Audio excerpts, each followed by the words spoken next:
ಆತ್ಮೀಯ ಬಂಧುಗಳೇ, ಎಲ್ಲರಿಗೂ ಪರಾಭವ ನಾಮ ಸಂವತ್ಸರದ ಹಾರ್ದಿಕ ಶುಭಾಶಯಗಳು. ಯುಗಾದಿ ಹಬ್ಬದ ಹಾರ್ದಿಕ ಶುಭಾಶಯಗಳನ್ನು ಕೋರ್ತಾ ಇಂದಿನ ಈ ಸಂವತ್ಸರದ ವಿಚಾರವಾಗಿ ಹೇಳೋಣ ಅಂತ ನಿಮ್ಮ ಮುಂದೆ ನಿಮ್ಮ ಮನೆಗೆ ಬಂದಿದ್ದೇನೆ. ಈ ಒಂದು ಸಂವತ್ಸರದ ಹೆಸರು ಪರಾಭವ.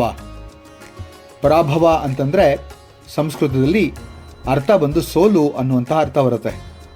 ಆದರೆ ಸೋಲು ಅಂಥೇಳಿ ಯಾಕೆ ಸಂವತ್ಸರಕ್ಕೆ ಹೆಸರಿಟ್ಟಿದ್ದಾರೆ ಅನ್ನುವಂಥದ್ದೇ ಬಹಳ ಕುತೂಹಲಕಾರಿಯಾದಂಥ ವಿಚಾರ. ಈ ವಿಚಾರದ ಬಗ್ಗೆ ಹಲವಾರು ಮಾಹಿತಿಗಳನ್ನು ಹೊತ್ತು ತಂದಿದ್ದೇನೆ ಈ ಒಂದು ಉಪನ್ಯಾಸ ಮಾಲಿಕೆಯಲ್ಲಿ.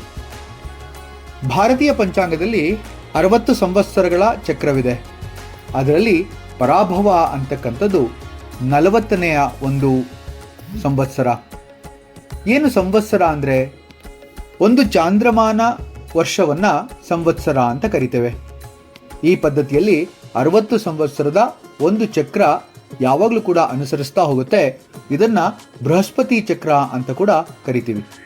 ಯಾಕೆ ಅಂತಂದರೆ, ಈ ಸಂವತ್ಸರಗಳನ್ನು ಮೊದಲನೇ ಸಂವತ್ಸರ ಪ್ರಭವ ಎಂಬ ಹೆಸರಿನಿಂದ ಕರೆಸಿಕೊಂಡ್ರೆ, ಕೊನೆಯ ಅಂದರೆ 60ನೇ ಸಂವತ್ಸರವನ್ನು ಕ್ಷಯ ಅಥವಾ ಅಕ್ಷಯ ಎಂದು ಕರೆಯಲಾಗಿದೆ. ಬೃಹಸ್ಪತಿ ಗ್ರಹ ಒಂದು ಪ್ರದಕ್ಷಿಣೆ ಮುಗಿಸಲು 12 ವರ್ಷಗಳ ಕಾಲಾವಧಿ ಬೇಕಾಗುತ್ತೆ. ಇದನ್ನು ಬೃಹಸ್ಪತ್ಯಾಯುಗ ಅಂತ ಕೂಡ ಕರೀತಾರೆ. ಅಂತಹ 5 ಬೃಹಸ್ಪತ್ಯಾಯುಗಗಳ ಒಟ್ಟು ಕಾಲಾವಧಿ 60 ವರ್ಷಗಳ ಒಂದು ಚಕ್ರ. ಅದಕ್ಕೆ ಆ 60 ಸಂವತ್ಸರಗಳಿದೆ ಅಂಥೇಳಿ ಶಾಸ್ತ್ರಗಳು ಹೇಳುತ್ತೆ.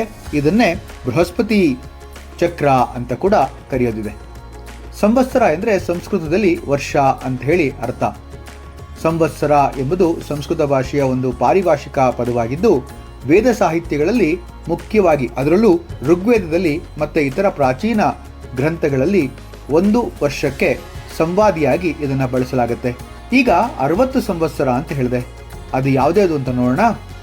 ಪ್ರಭವ, ವಿಭವ, ಶುಕ್ಲ, ಪ್ರಮೋದೂತ, ಪ್ರಜೋತ್ಪತ್ತಿ, ಅಂಗಿರಸ, ಶ್ರೀಮುಖ, ಭಾವ, ಯುವ, ಧಾತು, ಈಶ್ವರ, ಬಹುಧಾನ್ಯ, ಪ್ರಮಾತಿ, ವಿಕ್ರಮ, ವೃಷಿ, ಚಿತ್ರಭಾನು, ಸ್ವಭಾನು, ತಾರಣ, ಪಾರ್ಥಿವ, ವ್ಯಯ, ಸರ್ವಜಿತ್, ಸರ್ವಾಧಿಕಾರಿ, ವಿರೋಧಿ, ವಿಕೃತಿ, ಖರ, ನಂದನ, ವಿಜಯ, ಜಯ, ಮನ್ಮಥ, ದುರ್ಮುಖಿ, ಹೇವಿಳಂಬಿ, ವಿಳಂಬಿ, ವಿಕಾರಿ, ಶಾರ್ವರಿ, ಪ್ಲವ, ಶುಭಕೃತ, ಶೋಭಕೃತ, ಕ್ರೋಧಿ, ವಿಶ್ವಾವಸು, ಪರಾಭವ, ಪ್ಲವಂಗ, ಕೀಲಕ, ಸೌಮ್ಯ, ಸಾಧಾರಣ, ವಿರೋಧೀಕೃತ, ಪರಿಧಾವಿ, ಪ್ರಮಾದೀಚ, ಆನಂದ, ರಾಕ್ಷಸ, ನಳ, ಪೈಂಗಳ, ಕಾಳಯುಕ್ತಿ, ಸಿದ್ಧಾರ್ಥಿ, ರುದ್ರ, ದುರ್ಮತಿ, ದುಂದುಭಿ, ರುಧಿರೋದ್ಗಾರಿ, ರಕ್ತಾಕ್ಷಿ, ಕ್ರೋಧನ, ಅಕ್ಷಯ ಅಥವಾ ಕ್ಷಯ ಅಂಥೇಳಿ ಈ ಥರದ 60 ಸಂವತ್ಸರಗಳು ಈ ಒಂದು ಬೃಹಸ್ಪತಿ ಚಕ್ರದಲ್ಲಿ ನಾವು ನೋಡ್ತಾ ಹೋಗ್ತೇವೆ. ಇದನ್ನು ಜೋವಿಯನ್ ಸೈಕಲ್ ಅಂತ ಕೂಡ ಕರೆಯೋದು ಕೂಡ ಇದೆ. ಸಂಸ್ಕೃತದಲ್ಲಿ ಇದನ್ನು ಹೇಳೋದಿದೆ, ಷಷ್ಠಿ ವರ್ಷ ಪರ್ಯಂತಂ ಬೃಹಸ್ಪತಿ ಪುನರಾವೃತ್ತಿ ಅಂತ ಹೇಳಿ ಹೇಳುವಂಥ ಮಾತು. ಅಂದರೆ ಆಗಲೇ ಹೇಳಿದಾಗೆ ನಾನು ಬೃಹಸ್ಪತಿ ಅನ್ನುವಂತಹ ಗ್ರಹ ಸುಮಾರು 60 ವರ್ಷಗಳಲ್ಲಿ 5 ಬಾರಿ ಸುತ್ತುತ್ತೆ. ಆದ್ದರಿಂದ ಇದನ್ನು ಬೃಹಸ್ಪತಿ ಚಕ್ರ ಅಂತ ಕೂಡ ಕರೀತಾರೆ. ಈ ಚಕ್ರದಲ್ಲಿ ಪ್ರತಿಯೊಂದು ಸಂವತ್ಸರವೂ ವಿಭಿನ್ನ ಸ್ವಭಾವ, ಫಲ ಮತ್ತು ಧರ್ಮೋಪದೇಶವನ್ನು ಸೂಚಿಸುತ್ತೆ. ಪರಾಭವ, ಇದರ ಆಂತರ್ಯ ಅಥವಾ ಅಂತರಾರ್ಥ ಏನು ಅಂತ ನೋಡೋಣ. ಪರಾಭವ ಅಂದರೆ ಹೊರಗೆ ಸೋಲು, ಆದರೆ ಒಳಗೆ ಜಾಗೃತಿ ಅಂತ ಹೇಳಿ.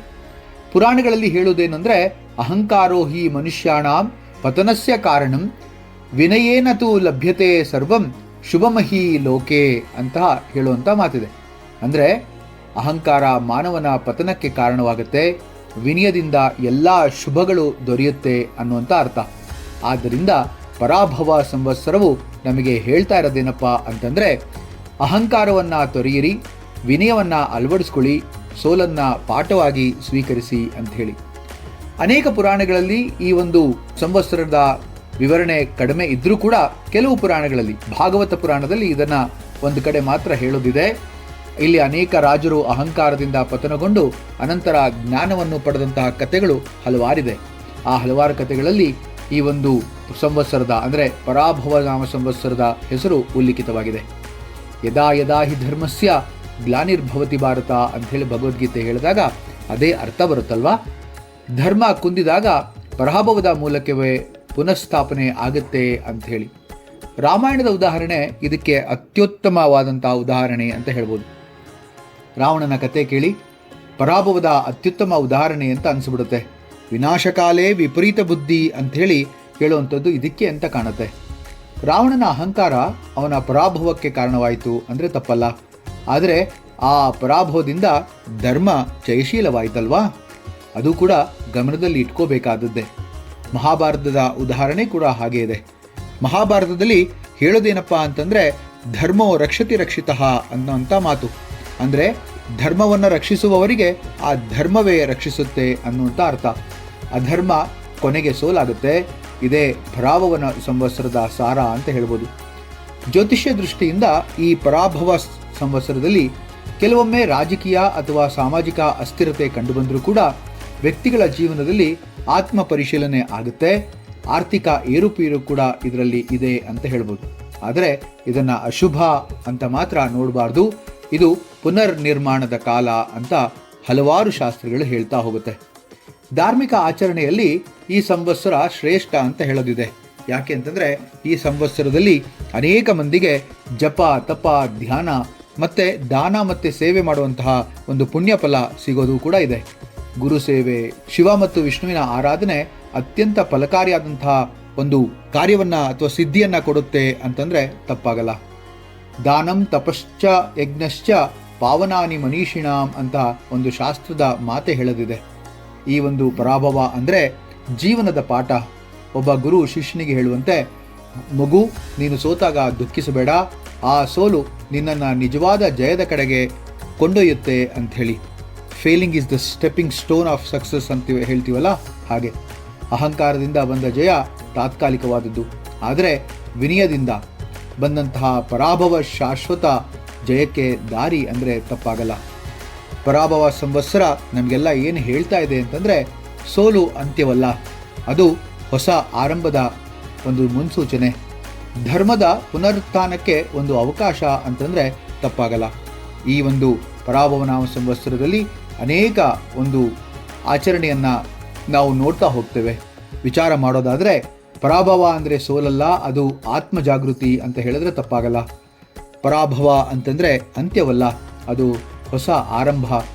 ಪರಾಭವ ಅಂದರೆ ದೌರ್ಬಲ್ಯವಲ್ಲ, ಅದು ಧರ್ಮದ ವಿಜಯದ ದಾರಿ ಅಂಥೇಳಿ. ಶ್ರೋತೃಗಳೇ, ಈ ಪರಾಭವ ನಾಮ ಸಂವತ್ಸರದಲ್ಲಿ ಎಲ್ಲರಿಗೂ ಕೂಡ, ಎಲ್ಲರ ಮನೆಯಲ್ಲೂ ಕೂಡ ಸುಖ, ಶಾಂತಿ, ನೆಮ್ಮದಿ, ಆರೋಗ್ಯ, ಸಂಪತ್ತು ಎಲ್ಲ ನೆಲೆಸಲಿ ಅಂತ ಭಗವಂತನಲ್ಲಿ ಪ್ರಾರ್ಥಿಸ್ತೇನೆ. ಹೀಗೆ ನನ್ನ ಉಪನ್ಯಾಸ ಮಾಲಿಕೆಗಳನ್ನು ಕೇಳ್ತಾ ಇರುವಂತಹ ನಿಮ್ಮೆಲ್ಲರಿಗೂ ಕೂಡ ಶಿರಬಾಗಿ ಧನ್ಯವಾದಗಳನ್ನು ಅರ್ಪಿಸ್ತೇನೆ.